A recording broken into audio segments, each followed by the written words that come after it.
નમસ્કાર મિત્રો, આજે છે 1 માર્ચ 2026 અને તમે જોઈ રહ્યા છો આજના સૌથી મહત્વપૂર્ણ કરંટ અફેર્સ, જે પોલીસ કોન્સ્ટેબલ, પીએસઆઈ, જીપીએસસી, તલાટી, જુનિયર ક્લાર્ક તેમજ તમામ સ્પર્ધાત્મક પરીક્ષાઓ માટે ખૂબ જ ઉપયોગી છે.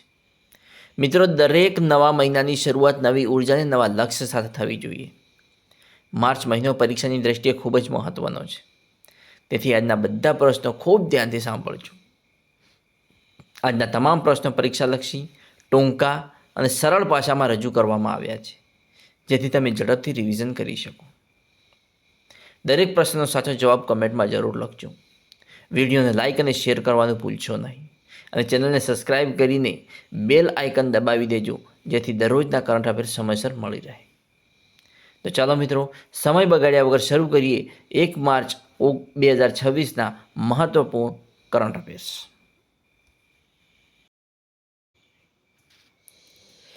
તાજેતરમાં કોણે વિશ્વગુરુ શ્રીલ પ્રભુપાદ ગુજરાતી પુસ્તકનું વિમોચન કર્યું? તો જવાબ છે ભૂપેન્દ્રભાઈ પટેલ, જે ગુજરાતના મુખ્યમંત્રી છે. તેમણે વિશ્વગુરુ શ્રીલ પ્રભુપાદ ગુજરાતી પુસ્તકનું વિમોચન કર્યું. નેક્સ્ટ, કે દર વર્ષે વિશ્વ એનજીઓ દિવસ ક્યારે મનાવવામાં આવે છે? તો દર વર્ષે વિશ્વ એનજીઓ દિવસ 27 ફેબ્રુઆરીના રોજ મનાવવામાં આવે છે. નેક્સ્ટ, નેધરલેન્ડના સૌથી યુવા અને પ્રથમ ગે વડાપ્રધાન કોણ બન્યું છે? તો જવાબ છે રોબ જેટેન, જે નેધરલેન્ડના સૌથી યુવા અને પ્રથમ ગે વડાપ્રધાન બન્યા છે. નેક્સ્ટ, વિન્ટર ઓલિમ્પિક્સ 2026ના મેડલ ટેબલમાં કયો દેશ પ્રથમ ક્રમે રહ્યો છે? તો જવાબ છે નોર્વે, કુલ 41 મેડલ. વિન્ટર ઓલિમ્પિક્સ 2026ના મેડલ ટેબલમાં નોર્વે પ્રથમ ક્રમે રહ્યો છે. નેક્સ્ટ, કે ગુજરાત સરકારની ગંગા સ્વરૂપા આર્થિક સહાય યોજના હેઠળ દર મહિને કેટલી સહાય મળે છે? તો જવાબ છે 1250 રૂપિયા. ગંગા સ્વરૂપા આર્થિક સહાય યોજના હેઠળ દર મહિને 1250 રૂપિયા સહાય મળે છે. જોઈએ આગળ, કે નેશનલ ફોરેન્સિક સાયન્સીસ યુનિવર્સિટી ગાંધીનગરનો ચતુર્થ દીક્ષાંત સમારોહ ક્યારે યોજાયો? તો જવાબ છે 27 ફેબ્રુઆરી 2026ના રોજ નેશનલ ફોરેન્સિક સાયન્સીસ યુનિવર્સિટી ગાંધીનગરનો ચતુર્થ દીક્ષાંત સમારોહ યોજાયો. આગળ જોઈએ, કેન્દ્રીય કેબિનેટે કયા રાજ્યનું નામ બદલીને સત્તાવાર રીતે કેરલમ કરવાની મંજૂરી આપી છે? જવાબ છે કેરળ રાજ્યનું. કેરળ રાજ્યનું નામ બદલીને સત્તાવાર રીતે કેરલમ કરવાની મંજૂરી કોણે આપી છે? તો કેન્દ્રીય કેબિનેટે આપી છે. જોઈએ આગળ પ્રશ્ન, કે નૌકાદળની મિલન 2026 એક્સરસાઇઝ અંતર્ગત મિલન વિલેજનું ઉદ્ઘાટન કયા શહેરમાં કરવામાં આવ્યું? તો જવાબ છે વિશાખાપટ્ટનમ. મિલન વિલેજનું ઉદ્ઘાટન વિશાખાપટ્ટનમ શહેર કરવામાં આવ્યું.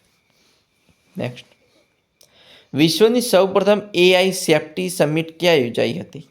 તો જવાબ છે યુનાઇટેડ કિંગડમ, બ્લેચલી પાર્કમાં વિશ્વની સૌપ્રથમ એઆઈ સેફ્ટી સમિટ યોજાઈ હતી.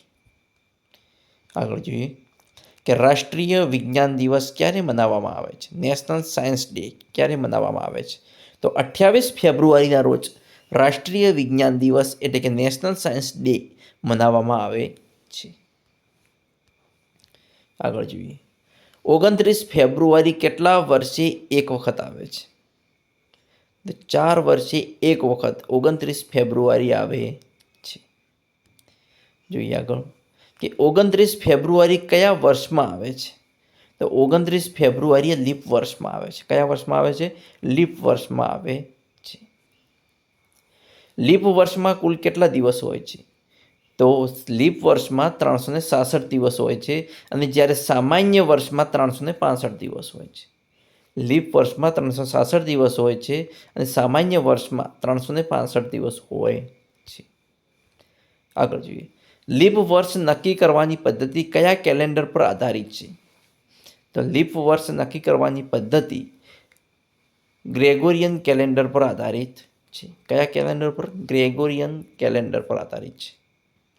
જોઈએ નેક્સ્ટ, કે ગ્રેગોરિયન કેલેન્ડર કોણે અમલમાં મૂક્યું હતું? તો ગ્રેગોરિયન કેલેન્ડર પોપે જ્યોર્જીએ અમલમાં મૂક્યું હતું? ઓકે, પોપે જ્યોર્જીએ અમલમાં મૂક્યું હતું. આગળ જોઈએ કે ગ્રેગોરિયન કેલેન્ડર કયા વર્ષથી અમલમાં આવ્યું? તો ગ્રેગોરિયન કેલેન્ડર 1582ના વર્ષથી અમલમાં આવ્યું. આગળ જોઈએ 29 ફેબ્રુઆરીને અંગ્રેજીમાં શું કહેવામાં આવે છે? તો 29 ફેબ્રુઆરીને અંગ્રેજીમાં લીપ ડે કહેવામાં આવે છે. કયો? લીપ ડે કહેવામાં આવે છે. નેક્સ્ટ કે 29 ફેબ્રુઆરીનો સંબંધ કઈ ખગોળીય ગતિ સાથે છે? તો 29 ફેબ્રુઆરીનો સંબંધ પૃથ્વીની સૂર્યની પરિક્રમાની ગતિ સાથે છે. જોઈએ આગળ કે પૃથ્વી સૂર્યની એક પરિક્રમા કરવા અંદાજે કેટલો સમય લે છે?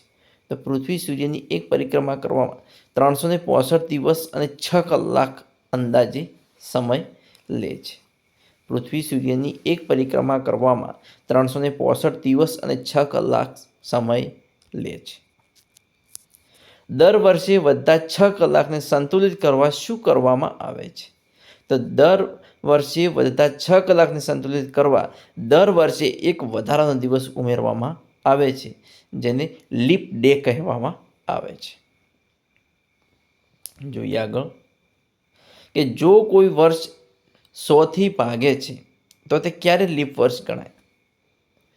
તો જ્યારે તે 400થી પણ ભાગે ત્યારે તે લીપ વર્ષ ગણાય.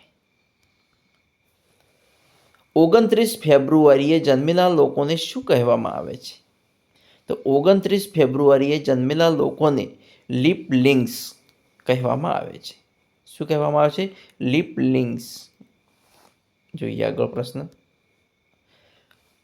29 ફેબ્રુઆરીનો દિવસ કઈ વિશેષ ઓળખ માટે જાણીતો છે? તો 29 ફેબ્રુઆરીનો દિવસ એ દુર્લભ જન્મદિવસ તરીકે પણ જાણીતો છે. જોઈએ નેક્સ્ટ કે લીપ વર્ષનો મુખ્ય હેતુ શું છે? તો લીપ વર્ષનો મુખ્ય હેતુ છે કેલેન્ડર અને ઋતુઓ વચ્ચે સંતુલન જાળવવું. એ લીપ વર્ષનો મુખ્ય હેતુ છે. આગળ જોઈએ કે ભારતમાં કયો કેલેન્ડર સરકારી કામકાજમાં વપરાય છે? તો ભારતમાં ગ્રેગોરિયન કેલેન્ડર જે સરકારી કામકાજમાં વપરાય છે. કયો કેલેન્ડર? ગ્રેગોરિયન કેલેન્ડર જે સરકારી કામકાજમાં વપરાય છે. મિત્રો આવા જ આવતીકાલે મોસ્ટ આઈએમપી કરંટ અફેર્સના પ્રશ્નો જે પરીક્ષાલક્ષી પ્રશ્નો છે તેવા જ જોવા માટે કોઈ પણ વધારાની ચર્ચા વગર મારી ચેનલને સબસ્ક્રાઈબ કરવાનું, તમારા મિત્રો સાથે લિંક શેર કરવાનું ભૂલતા નહીં.